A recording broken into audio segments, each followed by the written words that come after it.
Hello friends.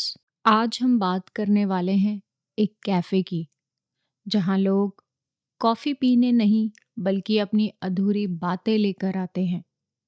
इस cafe में एक खास कुर्सी है जिस पर बैठने से इंसान कुछ देर के लिए पास्ट में जा सकता है। लेकिन यहाँ कोई मिरेकल नहीं होता, कोई ज़िंदगी नहीं बदलती। बस इंसान को उतना ही समय मिलता है जितना उसकी कॉफ़ी ठंडे होने में लगा।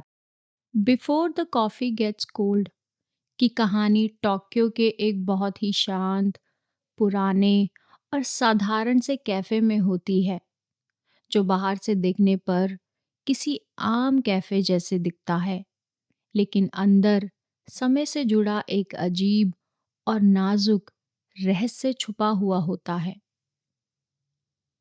कहा जाता है कि अगर कोई इंसान इस कैफे की एक खास कुर्सी पर बैठ जाए तो वह कुछ समय के लिए पास्ट में जा सकता है।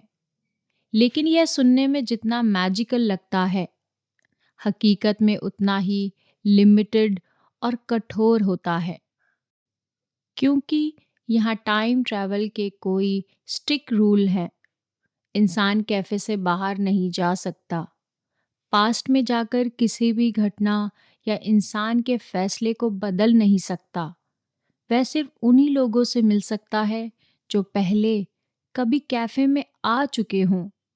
और सबसे ज़रूरी नियम यह है कि उसे वापस उसी समय लौटना होगा, जब तक उसकी कॉफ़ी ठंडी ना हो जाए। इसलिए इस कैफ़े में लोग किसी मिरेकल की तलाश में नहीं आते, बल्कि अपने दिल में दबे सवालों और अधूरी भावनाओं के साथ आते हैं। कहानी की शुरुआत उन लोगों से होती है जो यह सुनकर निराश हो जाते हैं कि जब कुछ बदला ही नहीं जा सकता तो पास्ट में जाने का क्या मतलब है। लेकिन जैसे जैसे अलग अलग किरदार कैफे में आते हैं, हमें धीरे धीरे समझ आता है कि इस जर्नी का मकसद फ्यूचर बदलना नहीं है, बल्कि प्रेजेंट को समझना है। पहली कहानी है एक यंग विमेन की, जो अपने बॉयफ्रेंड से आखिरी बार बात करना चाहती है, क्योंकि वह बिना कुछ कहे रिश्ता छोड़कर चला गया था। और वह अपने मन में यह सवाल लेकर जी रही थी कि किसकी गलती थी। जब वह पास्ट में जाती है तो यह महसूस करती है और सवाल पूछती है कि वह आदमी तब भी वही था और आज भी वही होता है। फ्यूचर बिल्कुल नहीं बदलता, लेकिन उसका दिल हल्का हो जाता है, क्योंकि अब वह अनसर्टेनिटी में नहीं जी रहा। दूसरी कहानी एक वाइफ की है, जिसका पति एक बीमारी के कारण धीरे धीरे मेमोरीज खो देता है और वह डर में जी रही है कि एक दिन उसका पति उसे भूल जाएगा। वह पास्ट में जाकर उससे मिलने लगती है और ये समझाती है कि यादें भले ही मिट जाएं, लेकिन फीलिंग्स नहीं मिटती। प्यार दिमाग में नहीं बल्कि दिल में रहता है, और यही एहसास उसे जीने की ताकत देता है। आगे की एक बहुत बड़ी कहानी आती है।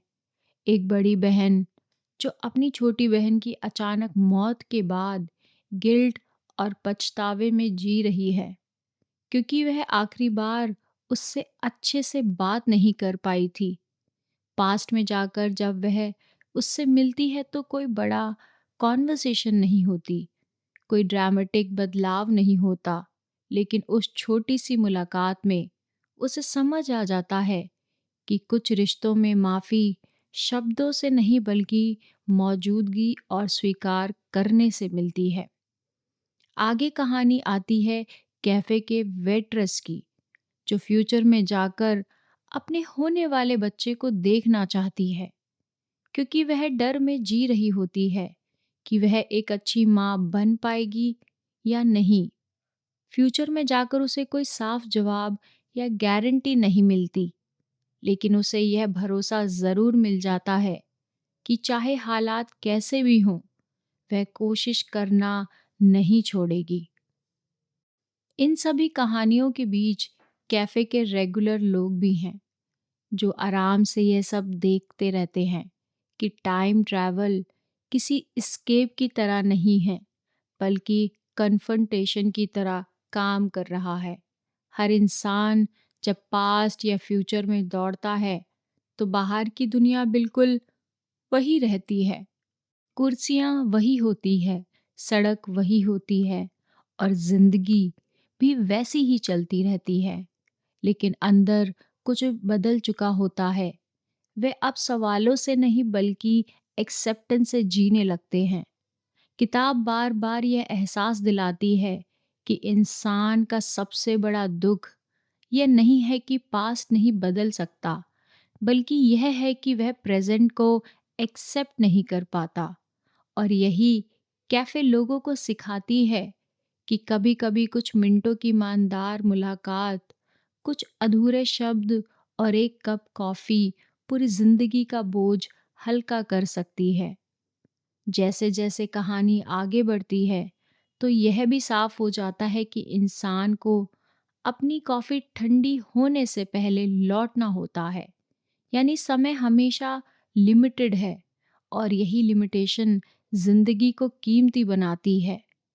किताब बिना किसी बड़े ट्विस्ट या तेज कोई ड्रामा के बाद भी शांति से ये बात कह देती है कि जब पास्ट बदला नहीं जा सकता, तो प्रेजेंट में सच के साथ जीना ही सबसे बड़ी ताकत है। और यही बदलाव है, और शायद यही वजह है कि यह कहानी खत्म होने के बाद भी मन में ठहर जाती है, बिल्कुल उस कॉफ़ी की तरह जो ठंडी होने से पहले हमें रुककर फ़ील करना सिखाती है। और जब यह कहानी ख़त्म होती है, तब कोई बड़ा मिरेकल नहीं होता, ना ही ज़िंदगी अचानक बदल जाती है। लेकिन दिल के अंदर बहुत हल्का ज़रूर फ़ील होता है, क्योंकि before the coffee gets cold हमें यह याद दिलाती है कि पास्ट को बदलना हमारे कंट्रोल में नहीं है, लेकिन उसे एक्सेप्ट करना और उससे सीखना हमारे हाथ में ज़रूर है। कभी-कभी हीलिंग आंसर से नहीं बल्कि एक्सेप्ट करने से आती है। और अगर आपकी ज़िंदगी में कोई भी अधूरी बात, कोई भी अनकहे शब्द या कोई पुराना रिग्रेट है, तो शायद आपको टाइम ट्रैवल की ज़रूरत नहीं है। बस थोड़ा-सा ठहरने की ज़रूरत है, क्योंकि जब तक कॉफ़ी ठंडी नहीं होती, तब तक हमारे पास फ़ील करने, समझने और आगे बढ़ने का वक़्त होता है। और शायद वही वक़्त सबसे कीमती होता है। अगर इस कहानी ने आपको थोड़ा-सा भी सोचने पर मजबूर किया हो, तो इस वीडियो को लाइक करें, चैनल को सब्सक्राइब करें, ताकि ऐसी ही ऑडियो बुक्स आपको सुनने को मिल सकें। Thank you everyone.